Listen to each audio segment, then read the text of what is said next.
Need to start anytime. Sige. Ano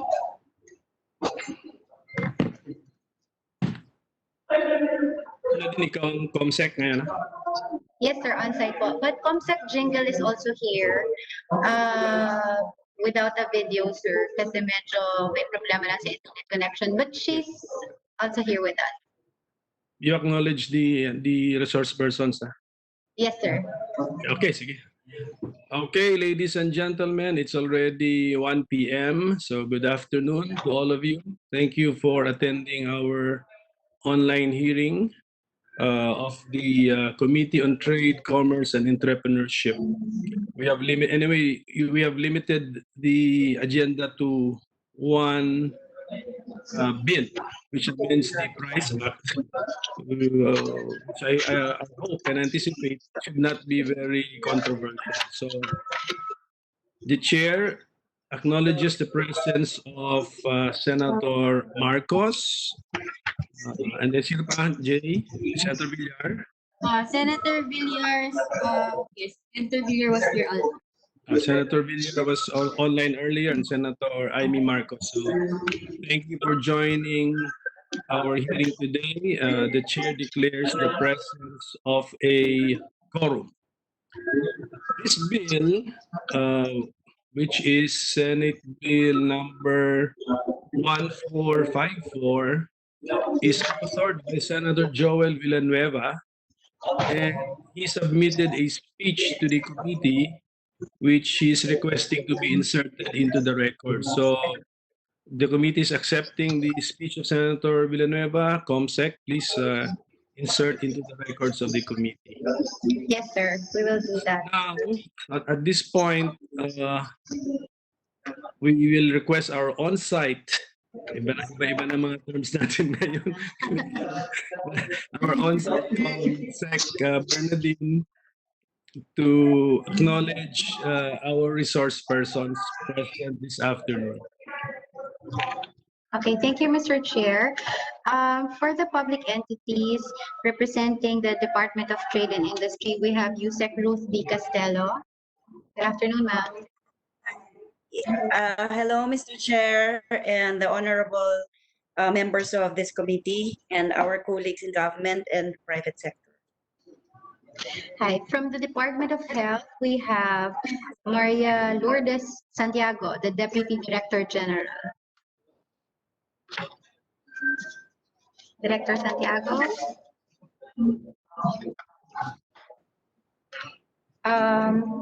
From the Department of Agriculture, we have invited USEC Cheryl Caballero and USEC Rodolfo Becerra, but they are not online yet, Mr. Chair. From the Department of Energy, heading the legal services, we have Attorney Gabriel Corpus. Good afternoon. Attorney Corpus, good afternoon. From the Department of Justice, we have State Counsel for Attorney Rosalie Cumla. Attorney Cumla. Good afternoon, Honorable Senator Coco Pimentel and the other honorable senators present. From the Philippine Competition Commission, we have the Director for Economics, Dr. Benjamin Radok. Dr. Radok. Good afternoon po. Good afternoon. You may also turn on your video, Dr. From the Philippine Association of Medical Device Regulatory Affairs Professionals, or PAMDRAP, we have its president, Mr. Roel Laderas. Mr. Laderas. Good afternoon, honorable senators. From the Health Technology Association of the Philippines, or HTAP, we have the Legal and Compliance Manager, Attorney Jose Lorenzo Sereno. Good afternoon, Mr. Chair, members of the. From the Drug Stores Association of the Philippines, or DSAP, we have the DSAP National President, Ms. Joveline Blanco-Flor. Hello, good afternoon, everyone. Good afternoon, Mr. Chair, and good afternoon, honorable senators. Together with Mr. Vicente Briones, co-chairperson of the National Affairs Committee of the Drug Stores Association of the Philippines. Good afternoon to all. Good afternoon, honorable senators. We also have from the Laban Consumer Incorporated, Attorney Victorio De Magiba under the name of Lenovo. Sir. Wala Good siyang. afternoon, Mr. Chairman. Good afternoon. Attorney De Magiba, are you there? We can see you now.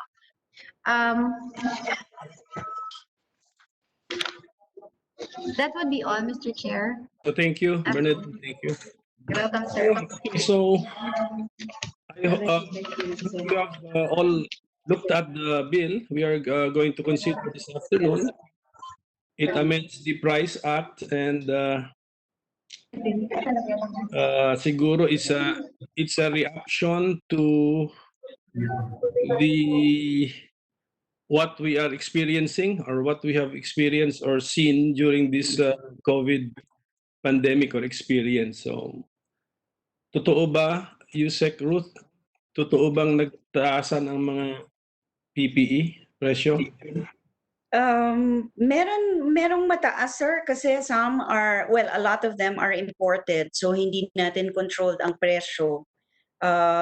Yung mga tamang presyo, sir, yung mga reasonably priced, yun yung mga produced locally after they repurposed yung tinulong ng DTI, sir, to repurpose like Mandawi Foam, and then there's the Confederation of Wearables Producers, yung CONWEP, sir. Yun yung mga reasonably priced. If I may, Yes. add to Ruth, Chair. I was involved in some of the retooling and re-engineering of our exporters to produce PPEs, and I realized that a great deal of the confusion derived from the fact that yung mga hazmat, yung mga PPE, hindi pala iisang klase yon. So may 4 na levels yon. Kaya nagkaturuan sa presyo, including nadama yung ating gobyerno, na napamahal daw ng pag-i-import at pagbibili ng mga gamit. When in fact, yung presyo referred to the highest level surgery quality with the seamed and fused endings. Hindi katulad nung ginagawa dito sa Pilipinas na talaga hindi naman natin kayang gawin na pangkaraniwan at ginagamit ng lahat ng frontliners. I just wanted to input na 4 na klase yung PPE at hindi pwedeng gawin pare-parehong presyo talaga. So, may DOH tayo. We have DOH. 4 kinds of PPEs. Is DOH present? USEC? Yes, sir, we have DOH. FDA to, ha? Si Ma'am Santiago, Yes, sir. you're with DOH pero FDA, but do you know, can you comment on the protective equipment? 4 kinds. But at any rate, Senator Marcos, even if 4 kinds, if we amend the law, the law covers all the 4, right? That's right. Okay. I just wanted to mention na kung minsan kasi linalahat naman ang quality at inaakusahan pa yung ibang procurement na overpriced na hindi naman tama. Hindi kinumpare yung orange sa apple, parang gano'n. Orange to apple ang comparison, hindi orange to orange, parang gano'n. Correct. Oo, tama. Tama. Okay, Yusek, Ruth? Yes, Mr. Chair, tama po si Senator Amy kasi, sir, mas mahal talaga yung medical grade na PPEs yung ginagamit doon sa inside the hospitals. Tsaka, sir, yung when you say personal protective equipment, kasi I understand DOH po has an administrative circular on this, they set the price, yung parang suggested retail price nila. When you say personal protective equipment, it includes the whole set, from the head cover to the face shield and the mask and then the gown, shoe cover, gloves. Isang set po siya, sir. Kaya talagang mahal, they would say, it's around 1,400 to 1,700, merong 1,900. Kasi, sir, buong set siya, hindi siya isang piraso. May goggles pa. May goggles pa, sir. May Or goggles, may face shield. visor, may booties pa, may shower cap na itsura pa. Tapos hindi lang gown yun, Apo Ruth. Ang totoo, hindi lang gown, may tuloy-tuloy na parang jumpsuit na hazmat. So, mas mahal pa yung passing ganon kaysa sa gown. So, na-involve kasi ako doon sa Conweb, yung pagpo-produce locally. At talagang hindi natin kaya yung high grade. Thank you. Okay, so siguro we will start with you, Yusek Ruth, for your comments on the bill. Anyway, one bill lang naman to, one bill lang. One bill lang, sir, kaya lang with the indulgence of the honorable members of the committee, Mr. Chair. One bill po, sir, kaya lang, if you remember, we have been maybe in passing discussing with you the proposed amendments of DTI on the Price Act. I understand we appreciate, sir, the proposal of Senator Villanueva on the inclusion of personal protective equipment and medical devices. Kaya lang, sir, our comment po on this one, sana if we can include all prime commodities and basic necessities that we can think of. Kasi, sir, after this pandemic, baka meron na naman tayong ibang crisis, mag-a-amend na naman tayo. And just in preparation for the big one, sir, which is imminent and inevitable, yung mga emergencies po na dadating sa atin, sana we're ready with the Price Act, sir. Bakit ba tayo nag-differentiate ng basic commodities tsaka prime commodities? Sir, Tapos meron bang difference in their treatment? Yes, sir. Yun po yung mga proposals ng DTI. Basic necessities are those that we cannot live without. Like food, yung basic manufactured food products, like sardinas, ganyan, corned beef, noodles, and then for DA, yung fresh produce na galing talaga sa farm, and then for DOH, essential medicine, yung mga ganun, sir. Prime commodities are those that we need, but we can live without. Kagaya po, for example, for manufactured food, corned beef naman ang considered prime for DTI. We can live without it, pero kailangan din natin siya. And then yung frozen food po for the Department of Agriculture, ito naman yung mga considered as prime.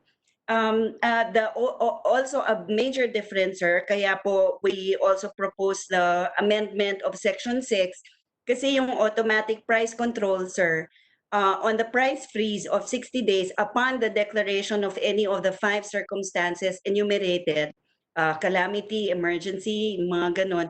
Sir, ang fini-freeze lang na presyo, prices of basic necessities, not prime commodities. So sana po i-freeze na din nila both basic and prime. And then, sir, we can include other products maybe as basic or as prime, yung mga what we foresee that we will need in the future, sir.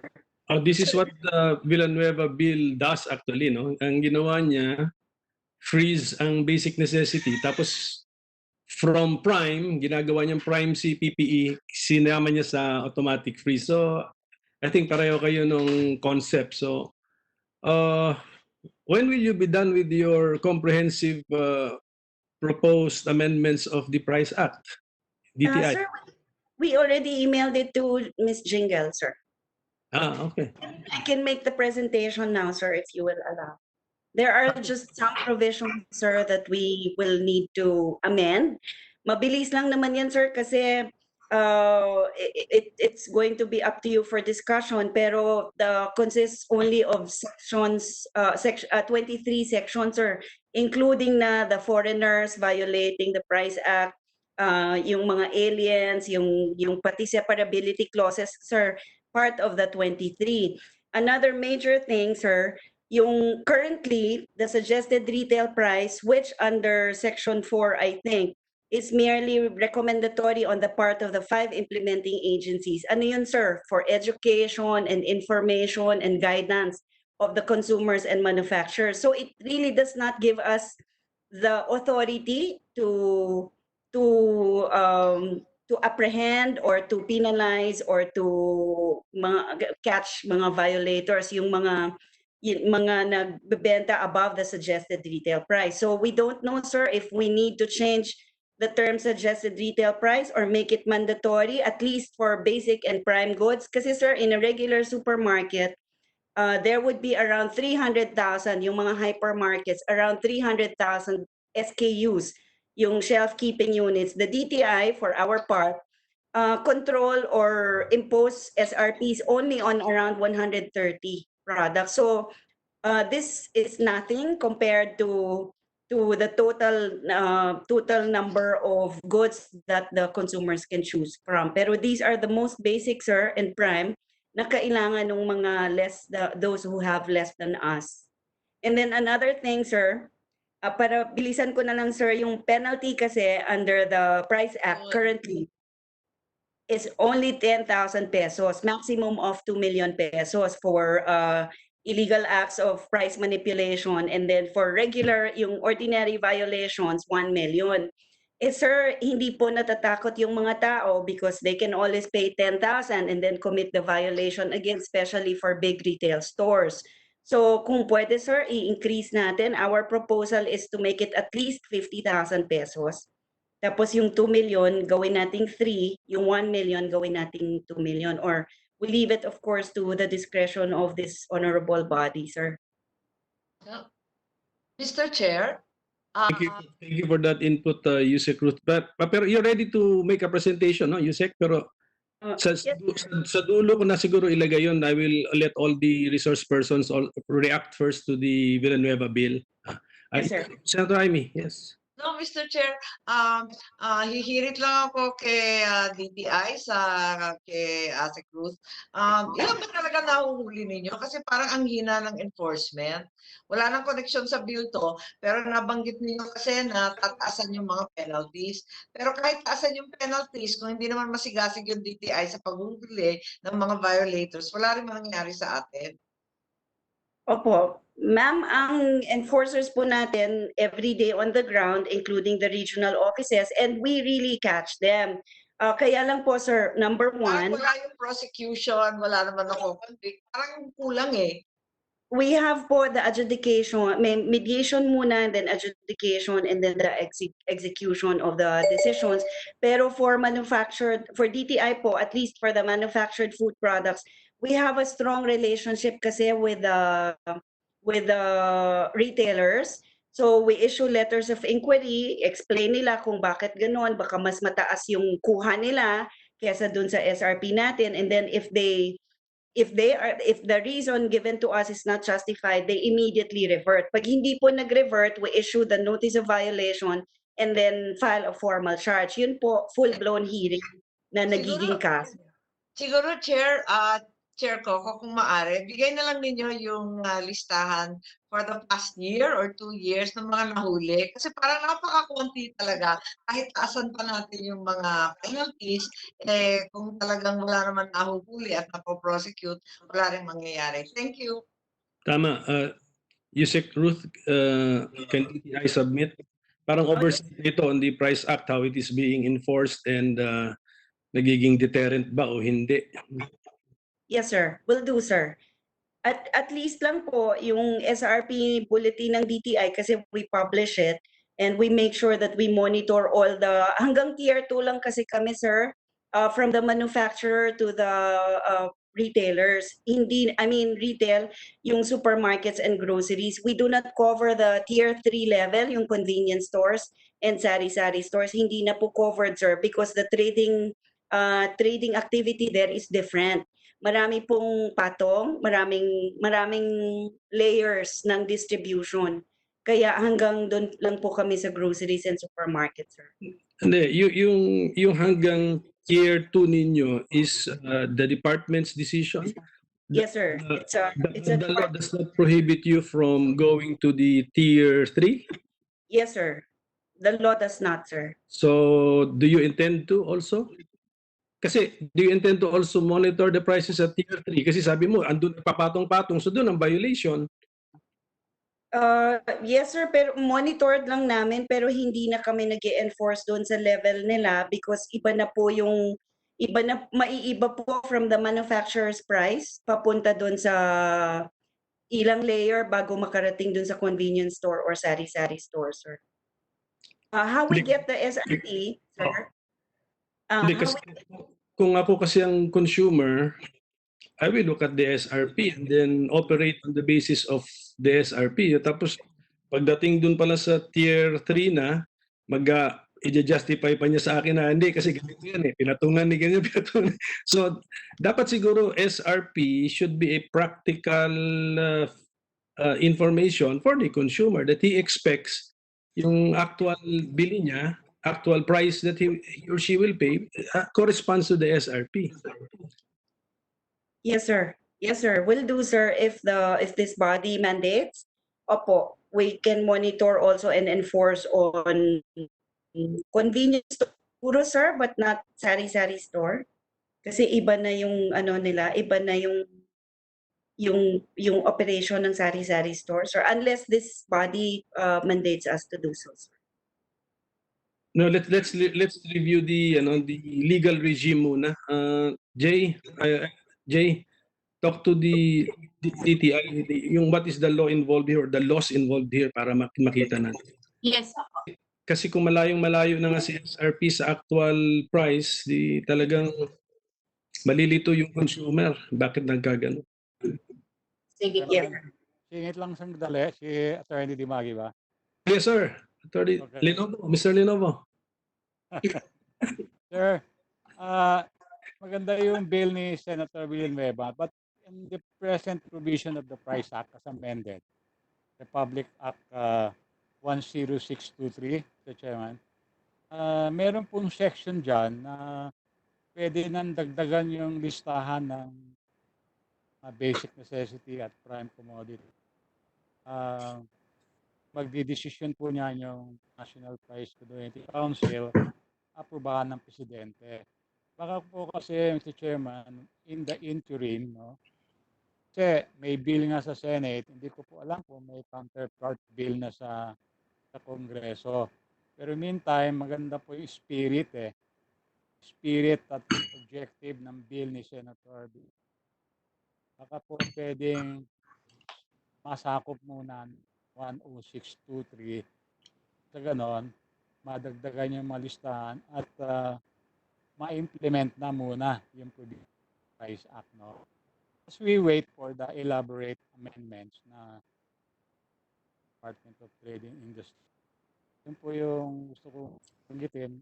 Nabuksan po ni Yusek Ruth at Senator Amending yung apat klase ng PPE.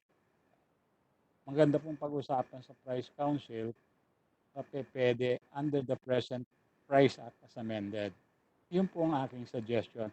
While we continue the bill itself of Senator Villanueva. Thank you, sir. Salamat po. Thank you for the inputs.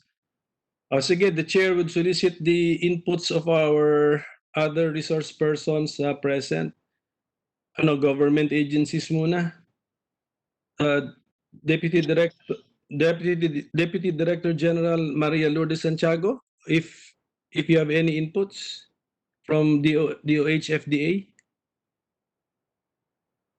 Are they online? Wala. Afternoon, Your Honor. Yeah. Yes, ma'am.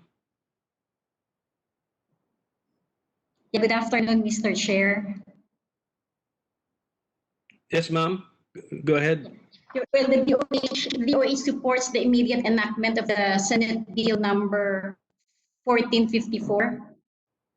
They include personal protective equipment and medical devices under the coverage of the Price Act. It is the hope of the Department of Health through FDA. It will further empower in controlling the prices of essential health products during public health emergencies. In light of the current COVID-19 pandemic, the FDA has been enforcing the law to ensure that relevant health products are sold at the proper prices. It has issued, for example, FDA Circulars 2020-05, 2020-05A, and 2020-17, which sets price ceilings for essential products such as rubbing alcohol. It continues to receive complaints of violations and enforce the law with respect to the same. The DOH interposes no objection to the passage of the bill but offers the following comments and recommendations. First, within the definition of terms, the DOH recommends that a comprehensive definition of a medical device be used in all devices, supplies, and equipment, and consistent with the Republic Act 9711, otherwise known as the FDA Act. PPE should be included under this, instead of the bill making a distinction between it and medical devices. The Department of Health also proposes that the definition of drug, which shall encompass prescription drugs, over-the-counter medicines, traditional medicines, home remedies, medical gases, and supplements for human and animal use, be included within the definition of terms. Currently, cosmetic products such as hand sanitizer, rubbing alcohol, and disinfectants are also requested to be classified as basic and prime commodities, as they are important in responding to public health emergencies. Further, the DOH proposes that the definition of calamity or state of calamity or equivalent be included within the bill. The author may wish to utilize the National Disaster Risk Reduction and Management Council definition, which is a condition involving mass casualty and or major damages to the environment, property, infrastructures, disruption of means of livelihoods and businesses, and normal way of life of people in the affected areas as a result of the occurrence of natural and human-induced hazard. Likewise, definitions on disaster and emergency may be included. These may be aligned with the definitions under Republic Act 10121, also known as the Philippine Disaster Risk Reduction and Management Act of 2010. Second, we recommend explicitly clarifying that the DOH through the FDA is to be the implementing agency for medical devices included in the PRICE Act. In addition, it is the hope that the bill empowers implementing agencies under this act to immediately order price freezes and enact price ceilings on basic prime commodities under the declaration of outbreaks, pandemics, and public health emergencies. Lastly, Your Honors, with respect to violations for illegal price manipulation of drugs, the Department of Health suggests adopting the penal provisions found under Republic Act 2502. This is recommended on account of the latter law amended the penal provision of RA 7581. In addition, it is proposed that the penalties for the violation of price ceiling also apply to all basic needs and prime commodities. The DOH interposes no objection to the passage of said bills. It is the hope that once passed, the bills would allow the DOH through FDA to ensure that medicines, medical devices, and other basic and prime commodities are affordably delivered to the Filipino. That is all for the Department of Health, Your Honors. Thank you very much. Ma'am, I have a question. Yes, Your Honor. So, yung medical device cannot be marketed or sold in the Philippines if not approved by FDA. Tama po ba yon? That's correct po, Your Honor. Okay. How about sa PPE? PPE, Your Honor, yun pong mga hazmat, hindi pa po kasama dun sa aming listahan. Sa ngayon po, ang mga nire-regulate lang muna namin ay mga face masks.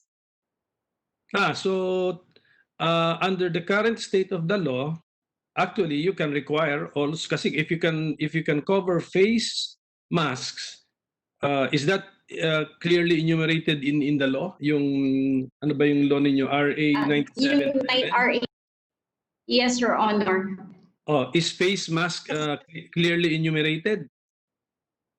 Sir, andun po nakapasok sa definition ng medical devices. Sa device siya, but the PPE na, pagdating na sa mga gown, hospital gown o ganun, you cannot extend the definition of medical device to cover the PPE, the rest of the PPE? Sir, that is actually one of the proposal in this bill, sir, to cover PPEs under the definition of medical devices po. Hindi, yan, the Villanueva bill kasi defines them separately. Ito nga nasa harap ko yung may definition ng medical device, may definition din ng personal protective equipment. That's why tinatanong ko kung if we distinguish between the two, will PPE still require FDA approval before this can be marketed, sold, and used in a widespread manner in the Philippines? Oh, Your Honor, sa ngayon po, hindi po kasama po yung talaga yung PPEs na kasama yung mga coveralls. Okay.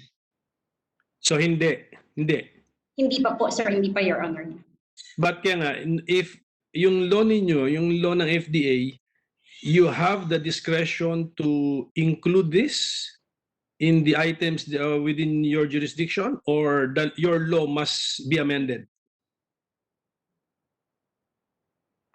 Sir, yung aming batas po siguro kailangang mapalitan or pwedeng pumasok, sir, under sa health-related devices. Health-related devices. Okay. Opo. Sige. Para sinisigurado ko lang na kasi this is to control the price, pero the goods may not even be available because they have not yet cleared FDA. That's right, Your Honor. Sige, thank you, ma'am. Thank you. Your Thank you. Honor, if I may. Roel Laderas. Yes, sir. Yes, sir. If I may add, for medical devices, in terms of definition, this should have a medical application. But for most of the PPEs that are currently being used with this COVID-19 pandemic, some of these actually have industrial application. No? So like when we talk about face masks, most of the face masks that we are seeing now, if not sterile or surgical in use, are actually used as real personal protective equipment in industrial settings. And the gowns also that we are seeing, most of the gowns that we are seeing, if these are not hazmats or surgical gowns, these are actually used in the electronics industry as anti-static clothing. So as you can see, what the FDA is actually regulating would be medical devices that have medical applications. So yun lang po ang what I wanted to explain that, because there's a big distinction. Like another example po would be the goggles that we use. No, there are goggles for surgical use, but most of the goggles that we see right now are actually to protect the eye from any particle, including use in sanding operations. So ganun po ang pagkakaiba niya. So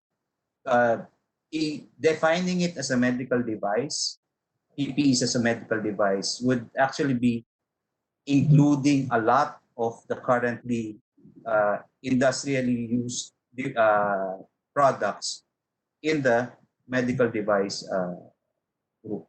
So baka po hindi yun yung best approach.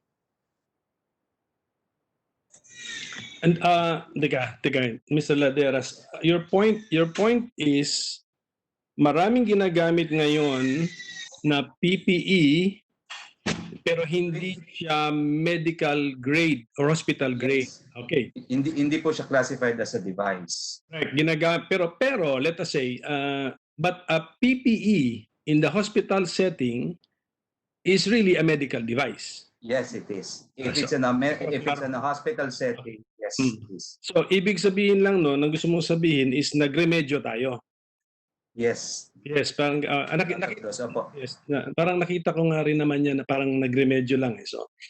So yung mga ginamit na yon na remedyo lamang because pang factory pala siya, hindi walang, even if we require PPEs to be FDA approved, this will not be FDA approved. Ginamit lang na remedyo. Yes, Your Honor. Sige. So sino may nakapansin ba, who knows, even DTI, pati ba yung mga ginamit pang remedyo tumaas din ang presyo? Yung hindi talaga real hospital grade na PPEs. I mean, Taas ang presyo kasi nagpagawa kami sa Taytay kasi naghahabol kami pati kina Bridget Chongbian. Nagpagawa rin para sa Visayas, Mindanao. Lahat kasi namimili ng PPE noon, frantic lahat, sige-sige na lang. Basically, the issue was the material which had to be imported. At ikalawa, wala tayong machine na nag-fuse ng seams para hindi makapasok ang bacteria o virus. It has no seams dapat and fully repellent and anti-static yung material. Lahat yun imported talaga. So, umabot lang yata Pilipinas, yung Philippine-made level 1 and 2 na nag-double seam. Pagkatapos, yun nga, yung ginamit na lang ng mga materials, yung mga umbrella material, which is really substandard. Pero dahil nga naghihikaws tayo, at kawawa naman yung mga doktor, nakabalot lang sa garbage bag ng mga kulay black, nakakaawa, sobrang yagit natin, ginamit na rin lang for the meantime. Pero nagtaasan talaga presyo. Yung dating 350 gowns or 450, umabot ng 900. Sige, kasi kung meron kung naging law na kasi ito, then the hospital grade PPE will have a price control. So even yung mga pangremedyo lamang, kung tumaas ka dyan, kukuha na ako ng hospital grade kasi mas affordable na kaysa sa mga remedyo lamang. So, okay. Yes, Ruth. Sir, pagka merong crisis or pag may nangyayari talagang tumataas yung presyo like Senator Amy said, sir, yung during the Taal eruption in January, yan po yung nag-full operation ang DTI sa mga sellers ng face masks, both N95 and N88. Yung dati po na sold at 50 pesos per box, bali 1 peso per piece kasi 50 pieces siya, was being sold at 50 pesos to 60, 70 pesos per piece nung Taal eruption. Yan yung mga na we filed formal charges against 24 sellers sa Bangbang, sir. And we made a recommendation to Mayor Isko Moreno to cancel the business permits issued to them. Welcome, Senator Villar. Yes, ma'am, Senator Villar. You want to say something? Hi. I just want to add na during nung emergency, hanggang ngayon, yung pinamimigay namin sa mga mga barangay para magkaroon ng face mask yung ating mga kababayan, pinapagawa din namin sa sa isang subcontractor na taga Dasmariñas, and yun ang pinamimigay namin, tela siya na tinatahi nila dun sa Dasmariñas. So, hindi naman talaga kailangan FDA approved. It's better than none. Pinamimigay namin sa mga tao para mag-wear sila ng mask. At ang maganda dito, we only gave 2 each. Pwede silang labhan. Tapos everyday, palit ka lang na para at least lahat ng tao mag-wear ng mask. So, siguro kahit gano'n na hindi yung FDA approved, kailangan makontrol din ang prices. Kasi baka abusuhin din yung mga nagawa. Ang singil sa amin kasi nung aming pinagpagawaan 10 pesos each. Tapos yung nagpagawa din kami ng globes para doon sa mga ating mga nagha-handle ng waste para ituloy rin nila trabaho nila in spite of the COVID virus. Paggawa namin 25 pesos. Oo. So yun ang pinamimigay namin sa mga tao para mag-practice ng pag-wear ng mask. I just want to add that. Thank you. Thank you, Senator Villar. Dun sa mga pinamimigay ni Senator Villar, no need for a price control kasi libre naman Pinamigay na sa taong bayan.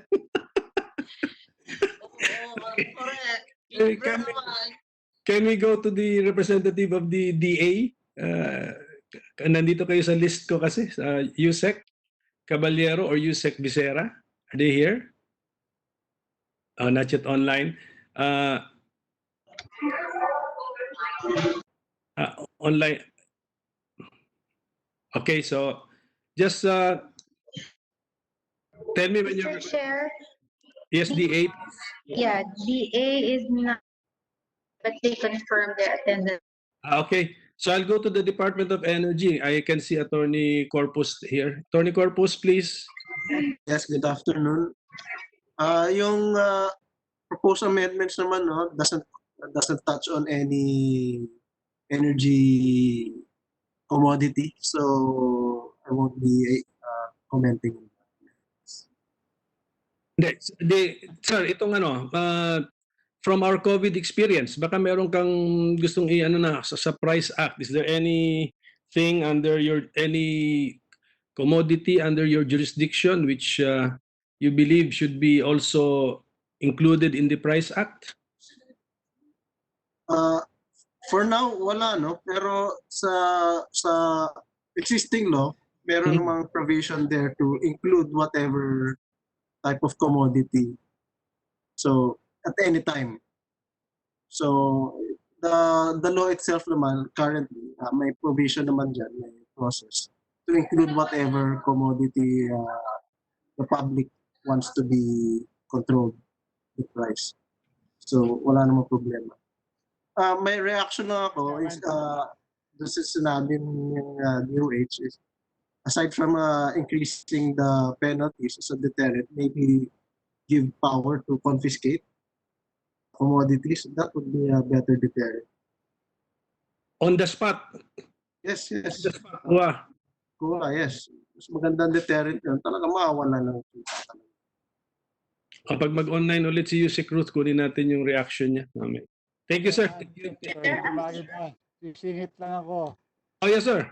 Reaction kay DOE. Yes, sir.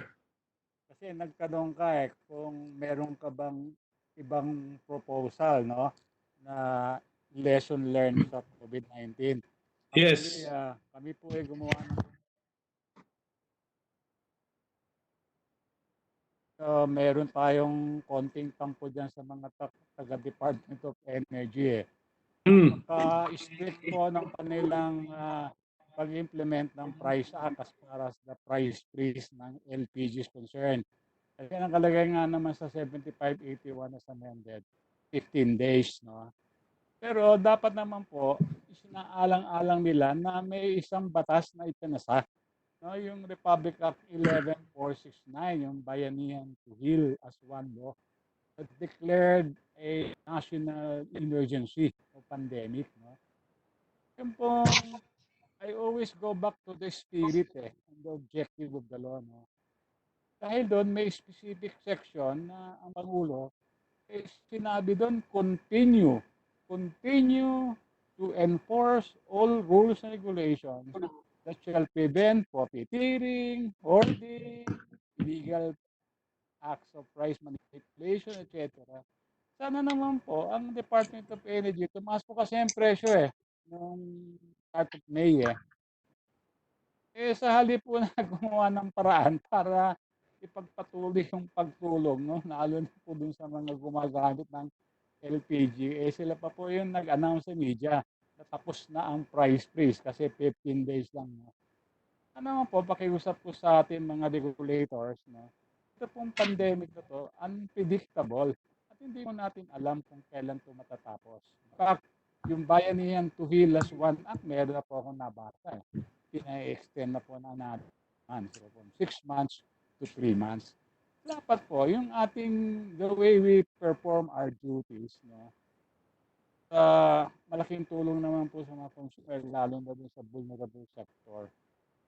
Sana naman po, masusugin yung price up in terms dun sa validity ng period ng LPG. Kasi yun naman pong bill ni Senator Villanueva specific po sa Senator, Mr. Chairman, ng pandemic, di ba? Yes, yes. Pandemic that is of a large scale, yung impact, no? Hindi, buong mundo nga ito, hindi lang Pilipinas. Yung LPG po at kerosene pala, nasa listahan na pala ng basic necessity. So, pasagutin natin si Atty. Corpus, sir. Hindi, okay lang po. Ako na may gumawa lang ng mungkahi, no, na sana po sa mga ganyang pagkakataon, flexible sila. Meron naman pong special law no, na ipinasa na pwedeng gawing basihan sa extension ng price freeze. Yun po sana ang, ngayon, kung gusto po natin daan talaga sa maliwanag yung batas, pwede pong idagdag, no? Amendment to the bill ni Senator Villanueva na tanggalin po natin yung 15 days. I-synchronize natin yung period ng price freeze dyan po sa mga basic necessities and prime commodity. Maraming salamat, Chairman. Looks like meron palang special rule for LPG and kerosene, 15 Meron days. nga po eh. Nasa law. Sige, Attorney Corpus, mag-react ka na lang. Paki-explain na, bakit nga na-differentiate ito? Yung iba 60 days, ito 15 days. Sige, sir. Attorney Corpus. I'm sorry, I don't know why it's differentiated from the others. Baka kasi dahil sa deregulation law na talagang ang price talaga ng fuel is up to the market. At kaya LPG lang ang nasama sa price act, LPG at kerosene. Hindi kasama yung gasoline. So thank you, Attorney Dimagiba, for bringing that to our attention. So kasama na lang, Yusek Cruz, sama na natin sa review of the Price Act. We included it, sir, in our proposal. Okay, Sir, sige.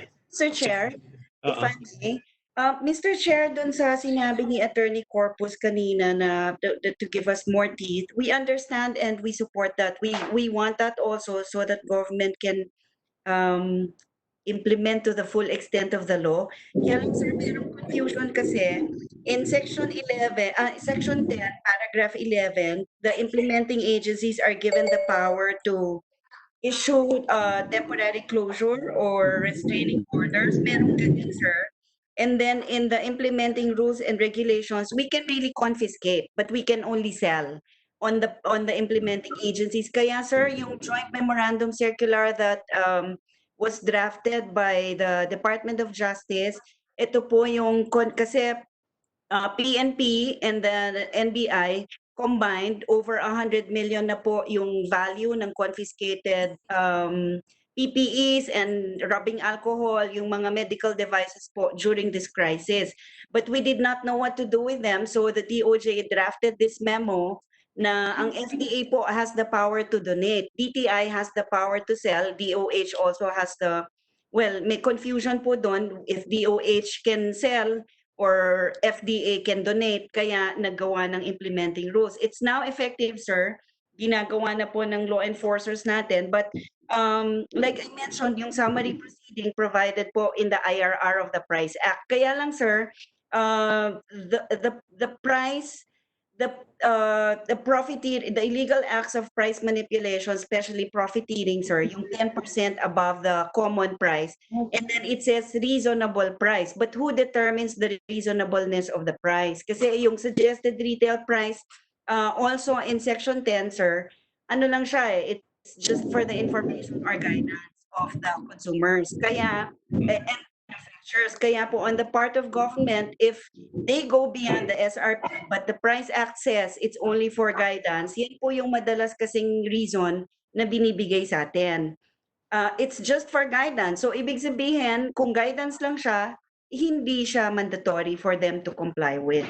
Yun po yung medyo gray area, sir, that I think this committee will have to address para po mas klaro yung implementation natin, sir.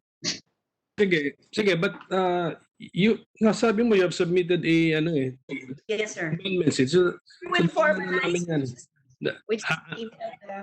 We'll formalize submission, sir. We just emailed a copy of our draft. Please. Yes, And sir. then we will use that as the working draft para we can improve on it.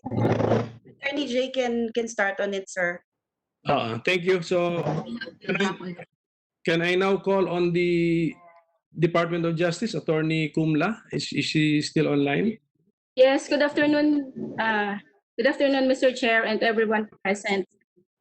For the Department of Justice, we would like to manifest that the department will be submitting its formal position paper on Senate Bill number 1454. If I may read a portion of our position paper, Mr. Chair. Yes, ma'am. Go ahead. The department generally manifests no constitutional or legal objection to the enactment of the proposed legislation. It appears to be within the purview of what is embodied in Article 2 on Declaration of Principles and State Policies of our 1987 Philippine Constitution, particularly Section 5 thereof, which promotes the maintenance of peace and order, the protection of life, liberty, and property, and the promotion of the general welfare being essential for the enjoyment of by all the people of the blessings of the democracy. We also have the following general observations and comments, Mr. Chair.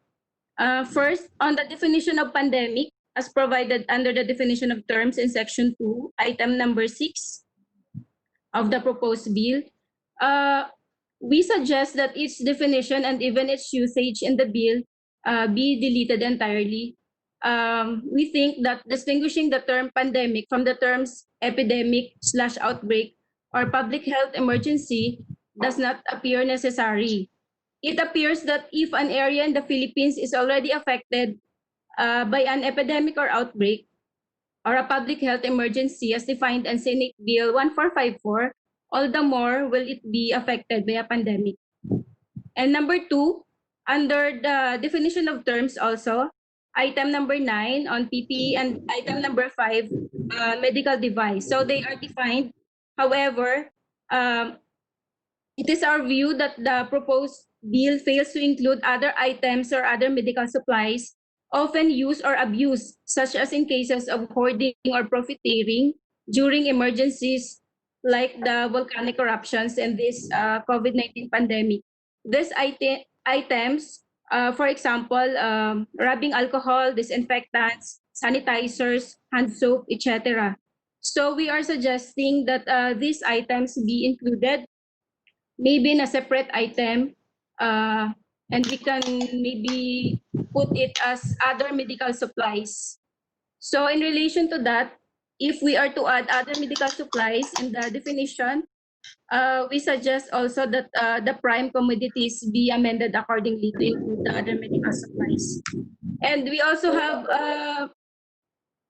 the last one, we also have still on the definition of medical device on page 2, line 10, the word reagents. I think this is appears to be a misprint and this should be replaced with reagents. That will be all, Mr. Chair. Thank you. We will be submitting the formal position paper as soon as it is signed, maybe tomorrow or next week, Mr. Chair. Tanyera, Attorney Kumla. Yes. Yes, sir. You mentioned sanitizer, disinfectants, hand soap. Napansin mo rin ba na tumaas ang presyo ng toilet paper? Yes, of course. Because kasama din siya doon sa mga necessities during this time kasi parang we are getting rid of infection. So, tissue lang tayo ng tissue.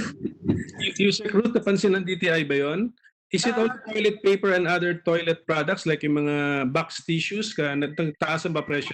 Hindi po sila nag-move, sir. Nagtaas. In fact, nung lumabas yung issue, sir, we immediately monitored prices on retail. Hindi po siya gumalaw and we spoke with the manufacturers. They did not change their prices, sir, from last year. Okay, kung hindi nagbago presyo ng toilet paper, napansin mo ba na ang tipis na? Yes, sir. Iba't tumaas ang presyo kung same roll, same price, pero masyado nang maninipis, ito ang presyo nun. Dati, merong three-ply, merong two-ply. Depende po sa kung anong binibili natin. Yung standard ba ng toilet paper under the jurisdiction of the DTI? Hindi po, sir. Sir. No. So we have to find a way to solve this kasi nagiging virtual toilet paper na, hindi ba? Yes, sir. I'm not sure if FDA issues a certificate of product registration on toilet paper. Baka Maybe we can ask na lang si Deputy Director if she's still online. Jay, send her a chat message na lang, Jay. Si Deputy Director Santiago doon sa question ni Yusek Castelo. If toilet paper is being monitored by FDA. Yes, sir. But why is it not? Isn't it a consumer product? Ano? Yusek? Yes, yes. Why is it not being monitored by DTI, not only in terms of price, but in terms of quality or specs, specifications? Sir, it's neither basic nor prime. hindi na po natin covered, naging consumer commodity siya.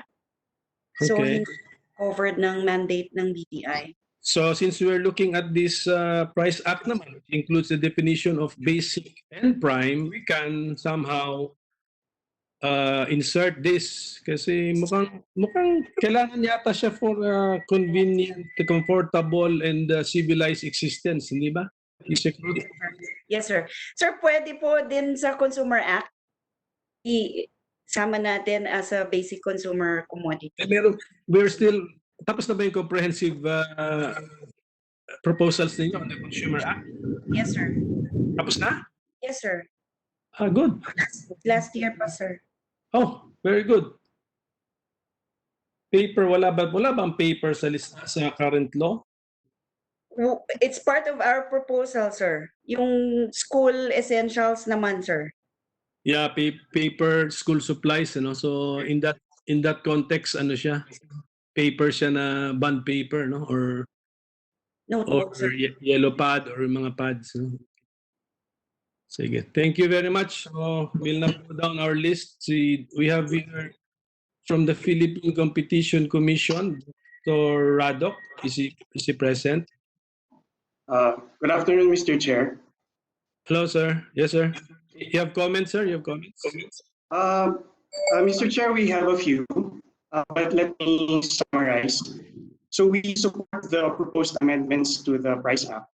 So on our first comment, particularly on price regulation and the setting of price control measures, we note that even if a price ceiling is well-intentioned, if it is set to be too low, it might have unintended negative consequences, particularly the possibility of creation of an informal market or a black market, which we don't like. And then tulad po nung nabanggit kanina, yung napansin nyo na pagbaba ng kalidad ng tissue paper kahit na hindi siya prime or basic commodity. A way for some suppliers to circumvent a price control is a reduction in product quality and service quality. And this is also something that we have to be worried about. So ibig sabihin lang po, even if we impose a price ceiling, we have to be very careful on what that price level is. Nonetheless, the PCC supports the proposal to expand the conditions that could trigger the automatic price controls. We echo the comments of the Department of Justice. So our proposal is that when we set conditions, we propose inclusion of terms like epidemic, outbreak, or pandemic, and public health emergency.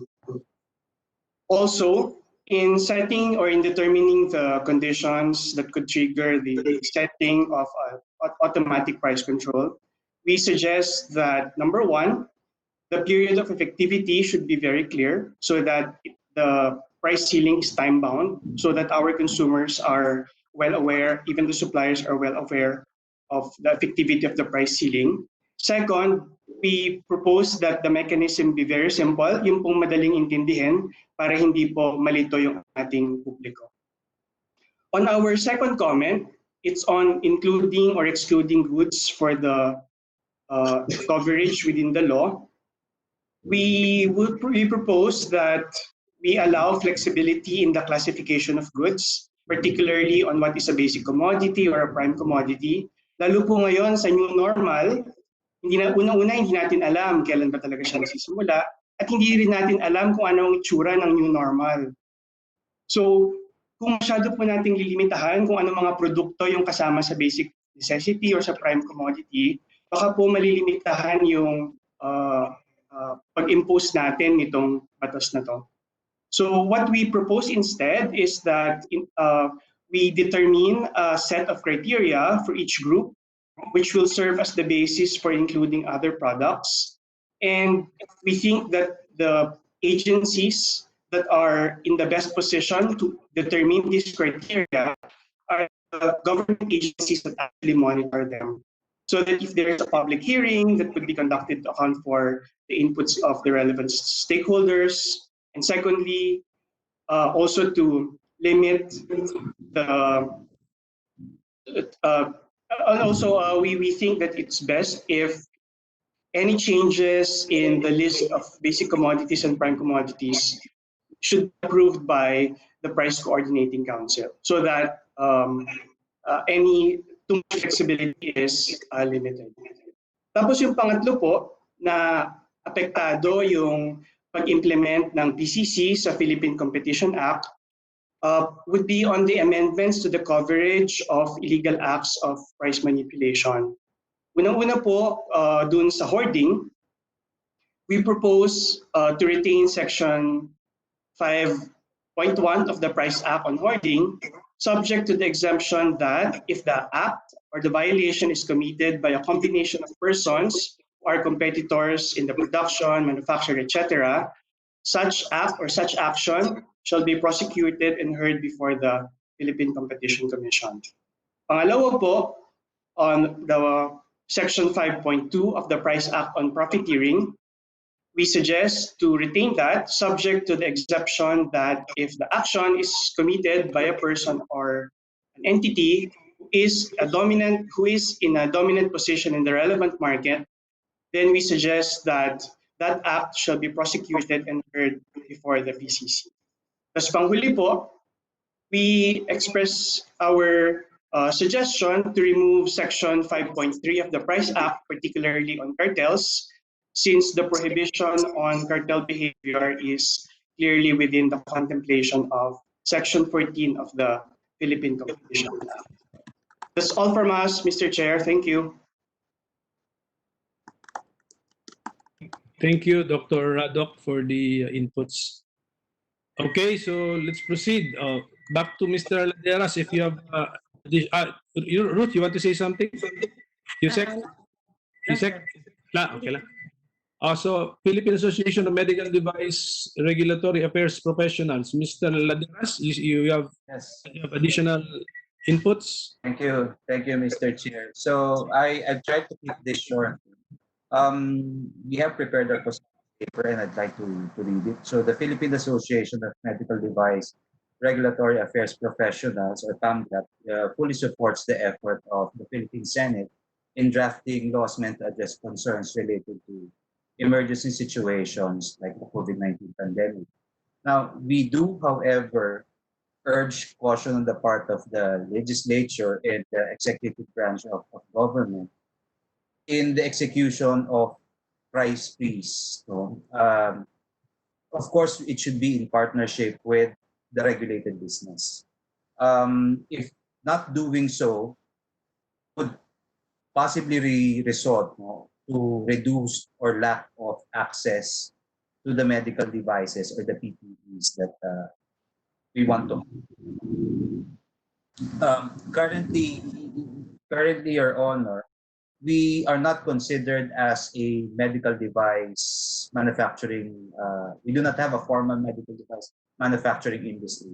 We are primarily an importer, and we rely heavily on other countries for our products. As such, we are always at the mercy of these manufacturers in terms of supply and in terms of price. If we put the limit too low, then similar to what we are seeing now, that our importers, our distributors in the market are not able to import anymore and compete with the prices of other countries who are also trying to purchase the medical devices or the PPEs.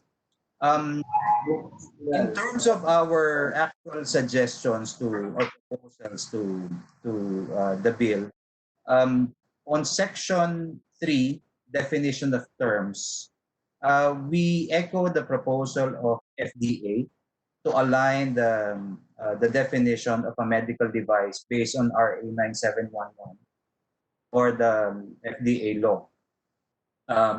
With respect to PPEs, given that it is not covered, I think, in the FDA law, what we propose is for us to follow or adapt the definition that has been provided by the WHO. And we will put that down in our position letter. With respect to um, the price or the determination of the price ceilings in terms of process, we'd also like to propose that whenever developing or preparing price ranges for the products that are proposed to be included in the price freeze, and in particular, medical devices and PPEs, that we consider the different features and variations in the medical device or the PPE, similar to what Senator Amy Marcos had mentioned earlier. And to provide very specific examples, a mask, the mask that we normally have, the disposable mask that we normally have, can have several different categories. You have your regular mask, and you also have your surgical grade sterile masks, which of course would differ highly in terms of material and quality, and therefore would differ in cost. If we do not differentiate that in the price freeze, then it would cause the quality or high quality products not to be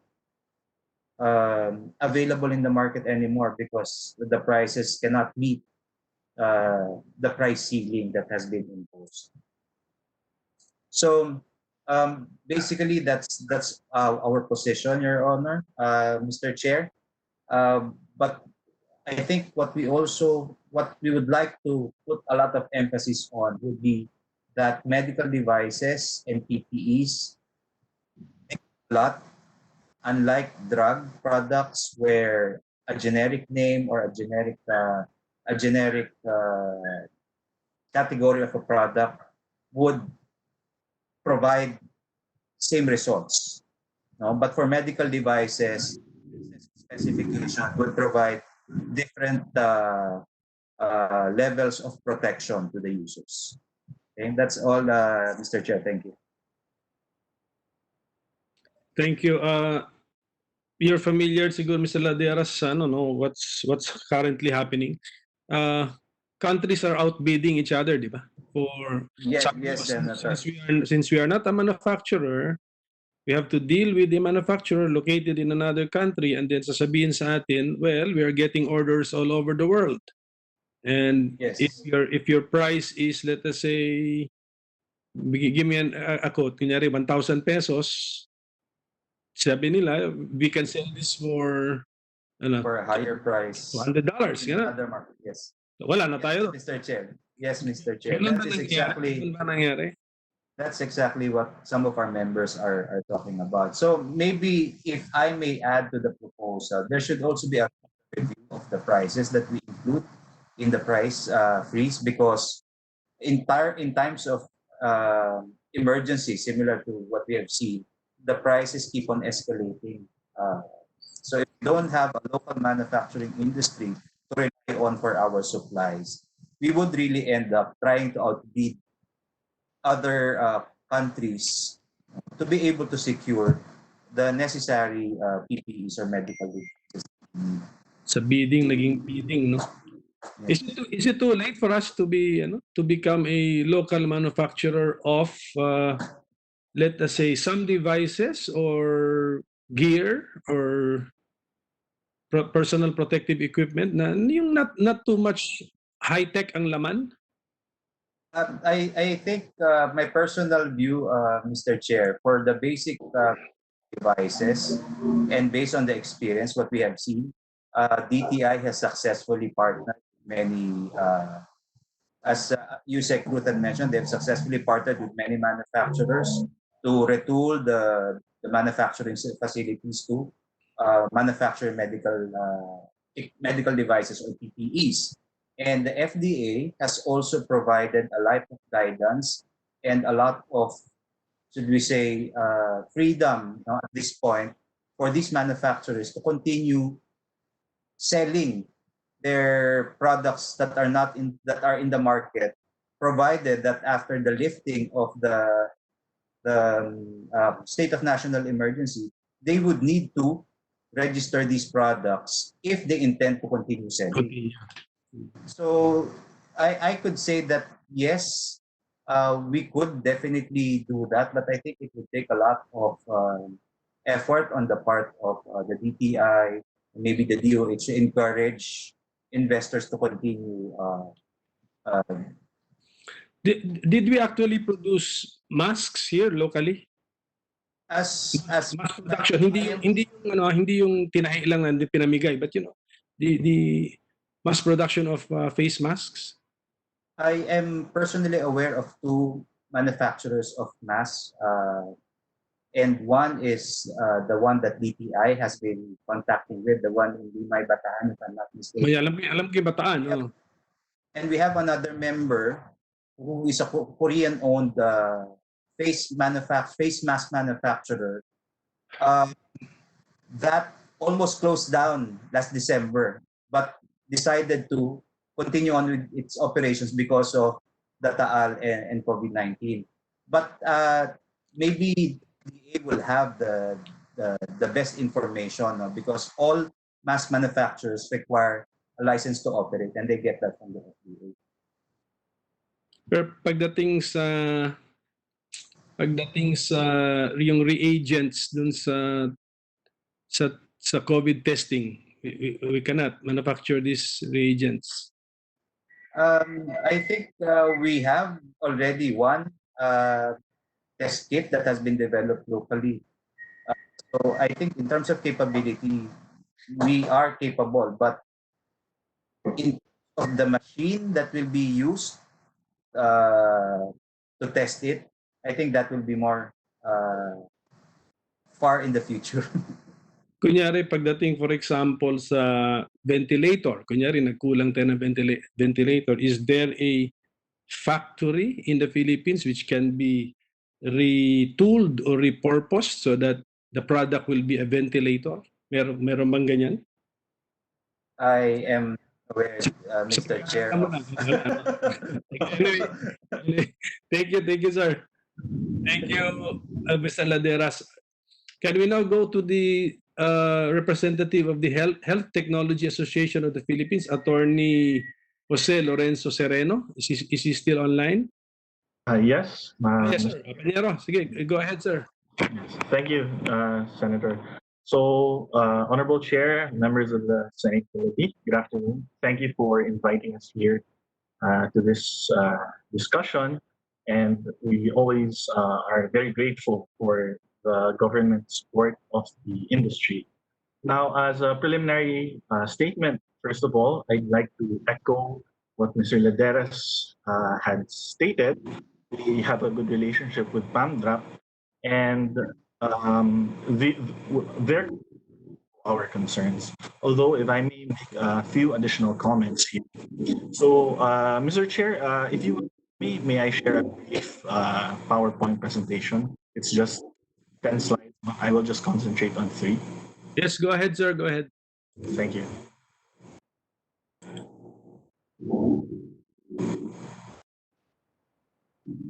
So I'd just like to concentrate on our proposed revisions, Mr. Chair, so as not to waste time. Our first proposed revision is simply to narrow down some provisions of the Senate bill, because we fully support the objectives and the thrust of Senate bill amendments brought into consideration by Senator Villanueva. So firstly, we want to limit the condition that an epidemic or outbreak pandemic is existing or a public health emergency is declared in that area.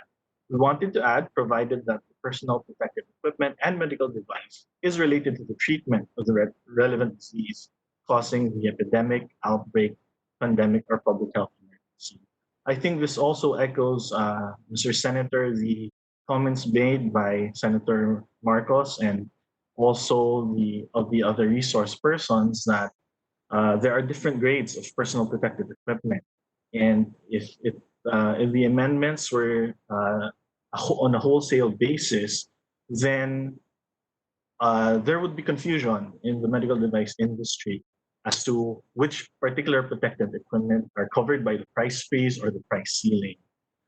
Secondly, Mr. Chair, we would also like to propose a minor edit to Section 5 of Senate Bill number 1454, which amends Section 10 of the Price Act and simply add the phrase during emergency situations instead of from time to time, again with a view towards narrowing down the applicability of the law. And finally, Mr. Chair, members of the committee, we would just like to raise some caution on the upgraded penalty proposed by Senate Bill number 1454. It is our position that increasing the penalty from 1 to 10 years imprisonment to 2 to 20 years imprisonment might not necessarily serve as a good deterrent, but rather could be considered or interpreted as a bit excessive, considering that this is a special law, Mr. Chair, and that intent to commit a crime is not an element of the of a penal violation of this law. It is only intent to commit an act, which in the act here is simply raising a price above the price ceiling. So on the ground, Mr. Chair, we'd just like to comment that there has been confusion among our members and our customers. Some hospitals have asked if the price ceiling or the price freeze circular published by the DOH applied to us because many of the maximum prices in that list were well below the transfer prices that we had in order to buy them from overseas. Because, Mr. Chair, our group, the Healthcare Technology Association of the Philippines, is composed of mostly multinational companies. So we're importers. We import medical devices and products to the Philippines, and even just the transfer also because of the change in freight costs and the change in logistics costs, essentially are forcing us to subsidize our customers, private hospitals mostly, who have been asking us whether we will comply with the price freeze, which of course we will, but then we would be operating at loss, and that would not be sustainable for the industry. So thank you very much for the time that I'm giving to comment, Mr. Chair. Thank you, sir. Thank you, Attorney Sereno. Can we just ask for a copy of the presentation, sir? Yes, yes, Senator. Okay, let's now hear from the Drug Stores Association of the Philippines. Ms. Blanca Flor or Mr. Briones? Miss Blanca Flor na lang po, Mr. Chair. Okay, Ms. Blanca Flor. Jovelyn? Yes, Mr. Chair, thank you so much. I'm speaking in behalf of my 2,500 members. Yung comment ko lang po sa Price Act is sana naman po i-consider yung mga manufacturer at saka mga distributor kasi usually yung mga retailer po yung nagsasuffer sa price ceiling na mga nangyayari. Kasi kami sa retailer, nagbe-base lang po kami ng aming price kung ano po yung aming acquisition cost. So plus ngayon po, yung price ceiling kasi na nangyayari, yung price natin is kabuuan ng Pilipinas. Yung logistic na issue, hindi rin po na-consider. So pagdating sa Visayas, pagdating dito sa amin like Visayas at saka Mindanao, yung logistic nag-a-add up din po sa presyo ng nakukuha namin sa NCR. That's why madaming mga butika, mga retailer na nare-raid dahil sa overpricing. Pero sana lang ma-consider din yung mga factor bakit mataas yung kuha namin. So another thing po, na-appreciate din po namin yung effort ng DTI during quarantine na weekly po nag-check sa mga drugstores namin ng aming mga prices at mga staff. Yung aming appeal lang din po na sana yung mga online sellers matutukan din po kasi dumadami na po sila. Napaka-unfair din po sa amin na ang dami-dami namin binabayaran pero nakikita namin yung mga online sellers sa bawat area ay padami ng padami. Another din po comment, yung sa convenience store na sinasabi ni Yus Castelo na excluded sila sa price freeze kasi tinitingnan din po yung kanilang overhead expense. So sana din po makonsider yung expense ng mga butika na wag masyadong mahigpit. Maraming mga factors na dapat i-consider. So, another po, last na po, na we are appealing to you, Your Honor, na sana po na kapag ka mag-reduce na ng price, kasi alam namin na yung price ng face mask is pababa na po. So dahil sa nangyaring quarantine, maraming mga cargo na hindi po nakarating sa amin on time, like Visayas and Mindanao areas. So yung mga prices nakuha, medyo mataas pa. So kung in case man po na bumaba yung price, sana wag naman po abrupt. That would be all, Mr. Chairman. Maraming salamat po sa chance. Taga saan ka pala, ma'am? Asa ka karon? Bacolod po. Sa Bacolod ka, okay. Kunyari ma'am, question lang.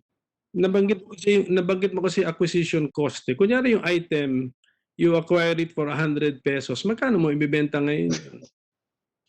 Yung example na lang po, Mr. Chair, is the alcohol. Kasi walang control si DTI sa wholesalers. So yung galon na kuha namin sa Manila is around 550. So yung price ceiling is 650. Yung logistic per gallon papunta ng Visayas, in my experience po, is 279. So paano po mabenta siya ng 650? 800 plus na. No? Po. So yun lang po yung appeal namin. Sana i-consider din po yung ibang factor kapag nag-impose ng price ceiling po. Andiyan ba si Yusek Ruth? Yusek Ruth, one size fits all ba tayo mag-price ceiling? Sir, for medical essentials, DOH po, not DTI ang nagpapresyo. Let us say for the commodities under your jurisdiction, when you impose a price ceiling, is it one size fits all or you adjust din per region?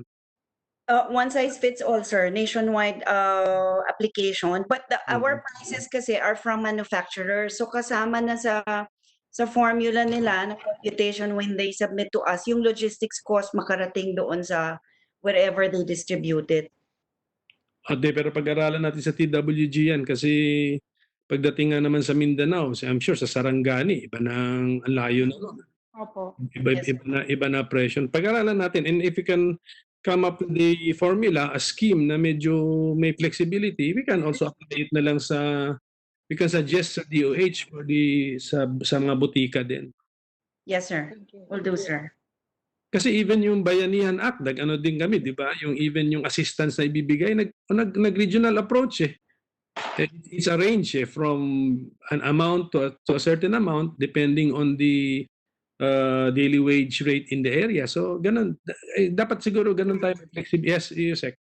Yeah, Mr. Chair, the Price Act provides under Section 8 yung determination of price ceiling. Meron itong formula na mga factors to consider in coming up with the prices. So this is the actually general guidelines that DTI uses. But in our proposal, sir, we're actually removing this from the law and then including it in the IRR. Kasi parang pang IRR po siya, hindi naman siya pang body. Section 8, sir.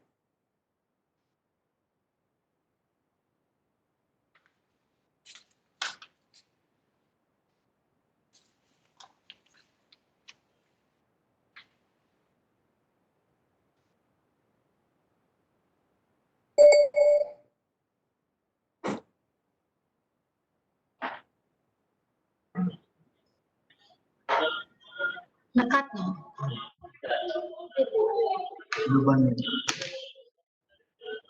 Yeah, I think, hello everybody. We'll just wait for a little while. I think it's the connection of our chair.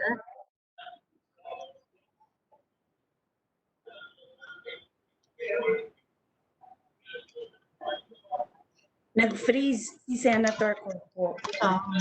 Na price freeze.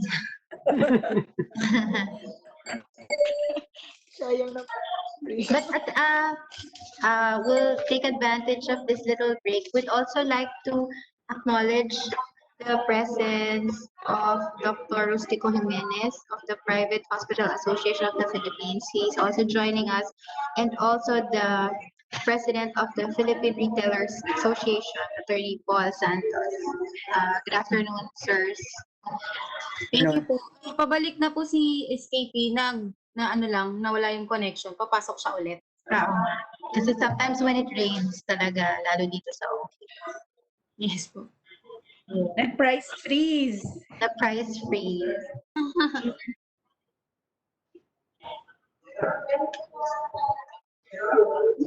Sige, so I'll also take this opportunity for everyone.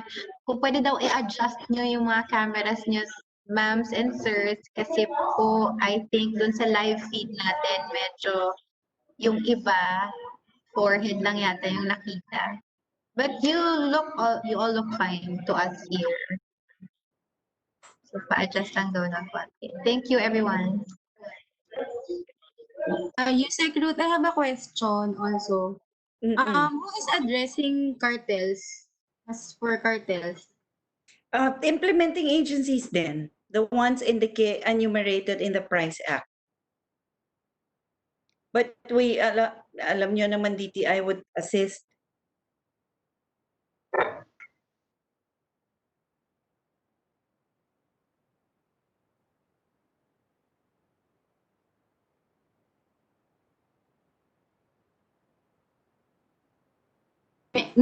Miss Burns? Miss Burns? Pwede pong magpa-send uli ng link kay SKP? Hindi yata nag-work yung link na kiniklik. Sige, we'll send again. Sige, hold on. Email. Thank you. Okay daw. Si Chair pa yung nawala. Wait, we'll send the link again. Yes. Thank you po for patiently waiting. Attorney Jay, we'll submit an updated version. We'll just include online kasi yung online sellers at saka physical sellers. Apo.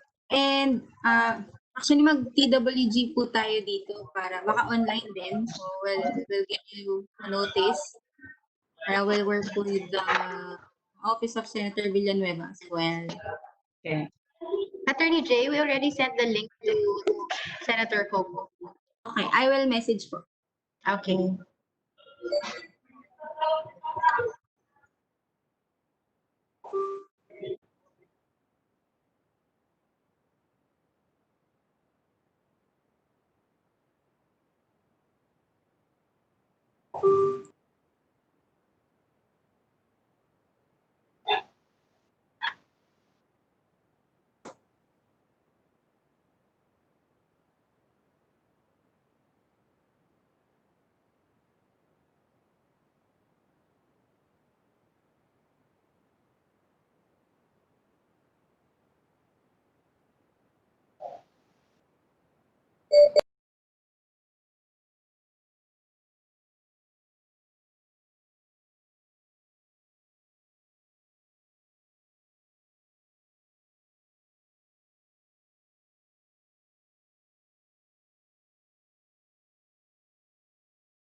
Hello?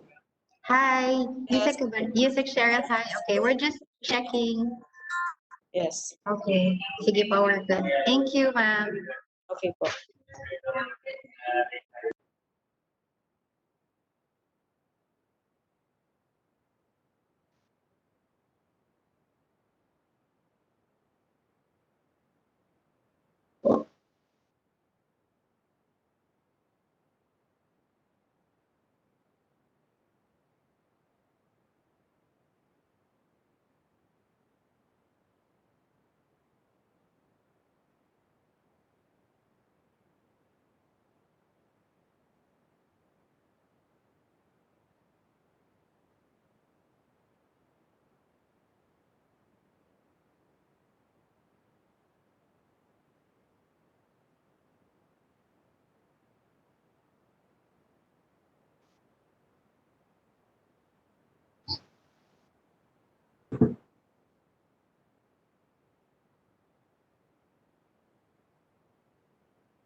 Hello,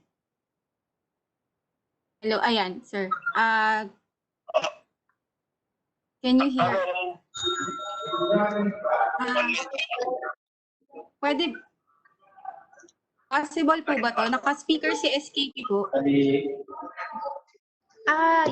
Yeah. Yes, Attorney J, we can hear him. Naka-speaker. Yeah, okay, naka-speaker. Kung, Narinig na ako? yes, sir.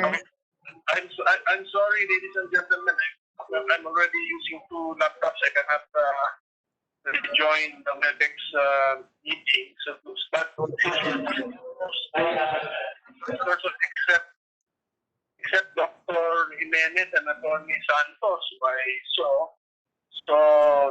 we can continue this way if it's okay with them.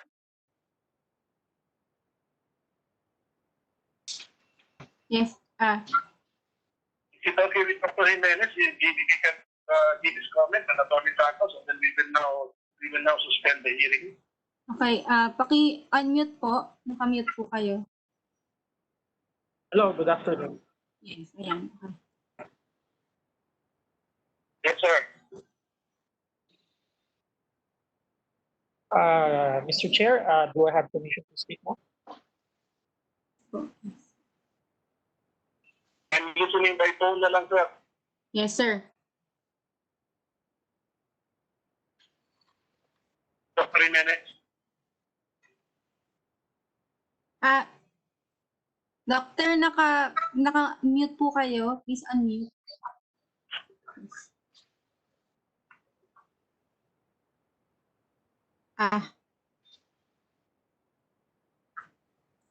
Sir, ayan, okay. Please go ahead. Okay na po. Ang comments ko po, we will just officially send to you our comments on the bill. Pero as narinig ko po doon sa mga comments earlier, kailangan po siguro meron nga pong distinction between NCR prices, Visayas and Mindanao. Kasi po, yung po ang problema namin ngayon sa private hospitals. Nagrereklamo po yung mga pasyente, baka sinacharge sila ng PPE, ganong halaga in certain hospital, sa ibang hospital mababa. Pero depende po kasi yan sa kuha eh. Kasi during the start po, mga December pa lang, nag-order na po kami. Kasi wala po kami makuha dito na local suppliers. Up to now, ganun din po nagiging problema namin.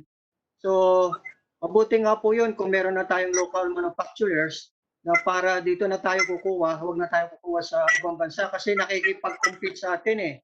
So yung presyo, lalaki po talaga kasi yung pang lockdown sa ating mga ports, sa ating mga airport.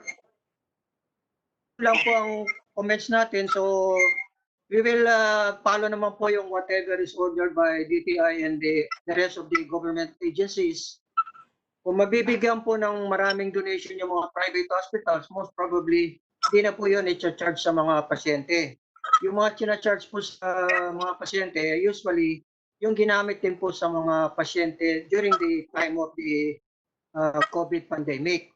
Ngayon, hindi po natin alam kung gaano katagal po ito. Siguro, I would suggest to the good senator, siguro po advise na rin kayo ng bagong batas like the one suggested before by the late Senator Miriam to prepare for this pandemic areas na darating pa sa atin. Kasi po, hindi lang naman po ito yung coronavirus ang darating sa atin.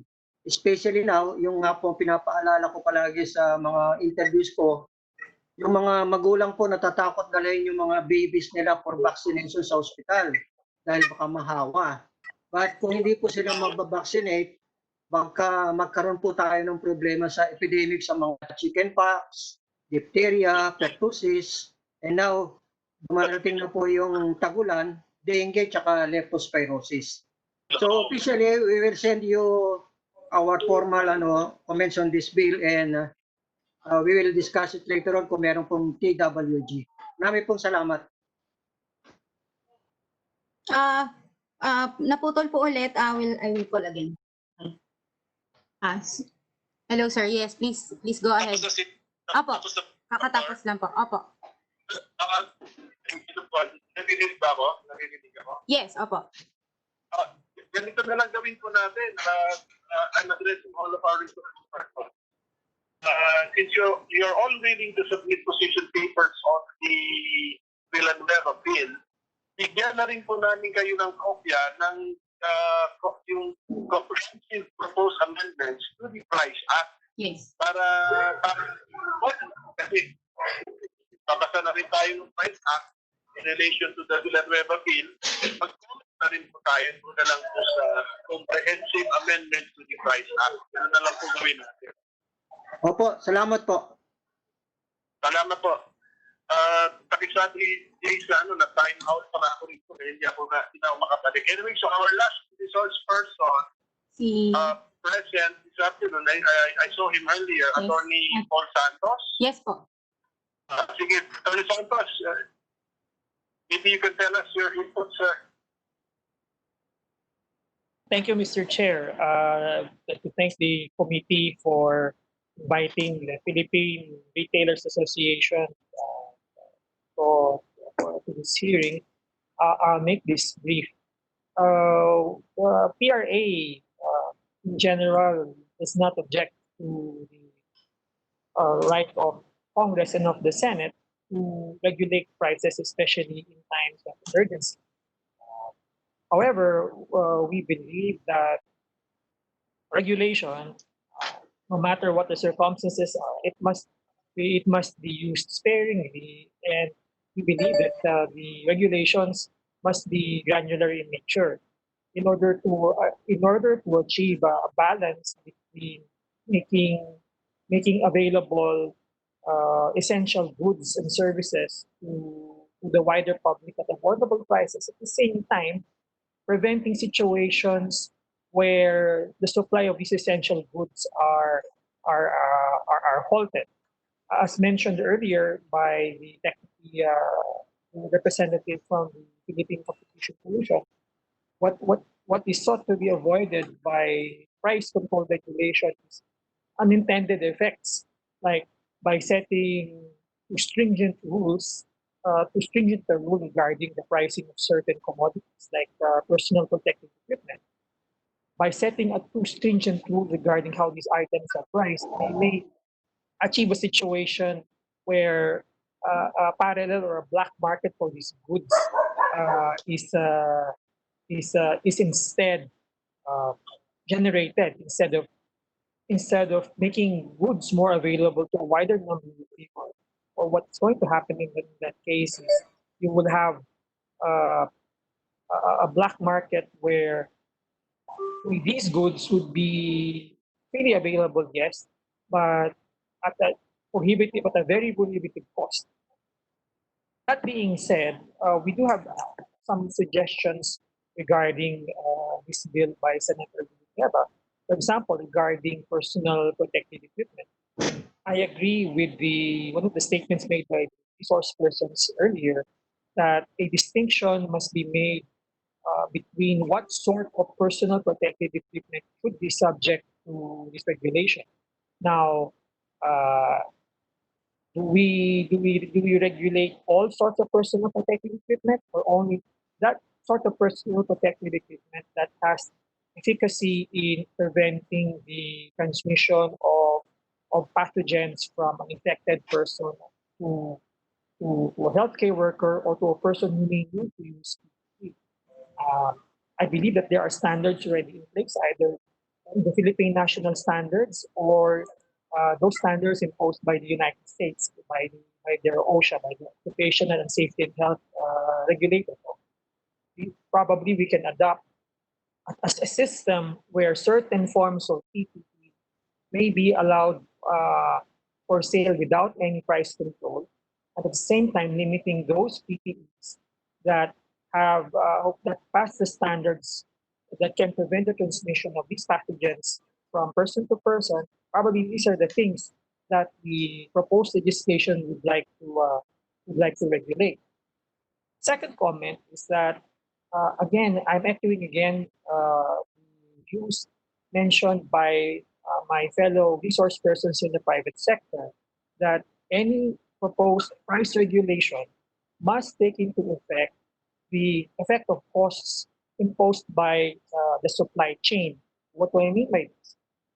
For example, there are certain goods, for example, that are only produced overseas and they only come into the Port of Manila. Now that supply chain from Port of Manila all the way to every nook and cranny of the country, transportation and logistics costs will impose a burden, of course, on the ultimate end user.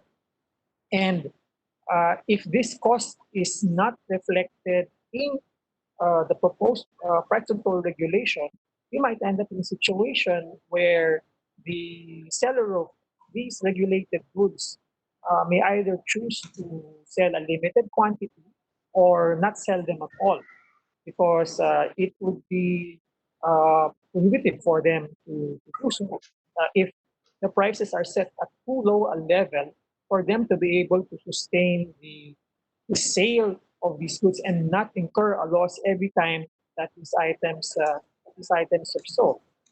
So looking at the price control law, I think the I think it should be made mandatory uh, that this the effect of the supply chain must be studied, and or in this case it's the president through acting to the recommendation of the price council. I think the price council should be required to study the effects of the supply chain on the prices of these essential goods, and probably given that given the nature of this sort of emergency, and again given that according to the law, apparently those individuals that make up the price council are representatives that are appointed by the various agencies in it. I would recommend that instead of having ad hoc appointments to the price council, these members must be named permanently. So you have a permanent cadre of people that when an emergency strikes and government needs to make a decision whether or not to impose price controls, that you have this group of people that can be made ready at a moment's notice to make their recommendations to the president. That's all, Mr. Chair, and thank you. Thank you. So I'd like to thank all of you for attending our hearing and apologize for the technical difficulty. But siguro ganito na lang gawin natin, no? Sir, may DA pa po yata. I need to pass DA. I called the DA earlier. Parang wala sila. Yes, Mr. Chair, DA Yusek Caballero is here. Yes, Caballero, please, so go ahead.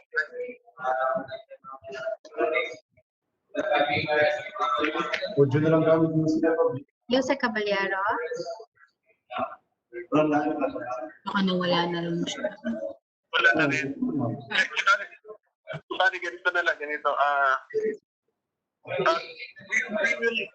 We will not terminate the hearing.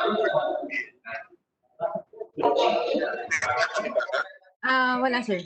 Go ahead po. So, ladies and gentlemen, we will just end the hearing and we resume. Yes. Paki-mute po yung I'll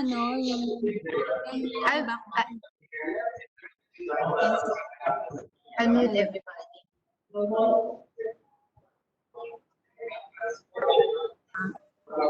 Okay. Sana. Ayan. Okay, sir. Please go ahead. Pwede na ba? So, okay, sir. Okay, so once again, thank you very much for your participation. I'm sorry again for technical difficulties. We will suspend the hearing and then resume during the break. At this time, we will consider the comprehensive amendatory bill on the Price Act. Para lahat po na ideas ninyo ay ma-entertain na po natin. So, during the break, we will call for a hearing. This time, it will be now on the Price Act as a law. We will now amend it comprehensively. So in the meantime, once again, thank you very much for your participation. In the meantime, our hearing is hereby suspended. Maraming salamat po sa ating technical. Salamat din po sa ating stenographers. Thank you, thank you. Thank you po. Thank you, everyone. Thank you. Thank Thank you, you. Mr. Chair. Thank you, Mr. Chair. Thank you, Mr. Chair. So, Thank you,